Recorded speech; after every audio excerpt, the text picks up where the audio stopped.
Wow, did I have an epiphany this morning after waking up from this amazing dream, and I just threw on the sweatshirt. I have to share it with you guys right now. I just got out of bed. So I had this amazing dream last night, and in the dream, I realized this morning that I was always in the present moment.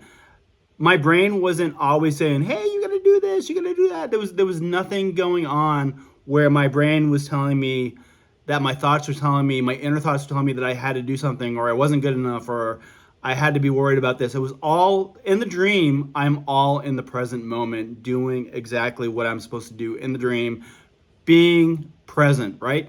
And we teach that for manifestation and for meditation, that you want to get into the present moment. You don't want to think about the future. You don't want to think about the past. You want to be in the present moment. And I just realized that all my dreams are always in the present moment. I'm not thinking about the future. I'm not thinking about the past. It's all about the present moment. So just take this from being in your dreams, that next time that you dream and you wake up, think about the dream. Think about, were you in the present moment? What were you doing? What were you going through? And try to translate that into your waking day, your conscious day. I'm telling you, this is a huge epiphany for me, and I wanted to share it with you right now.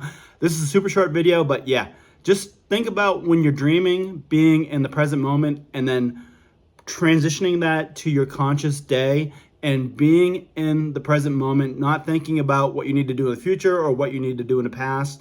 That's something that you don't have to deal with. Just think about being in the present moment. Thank you. Have a great day.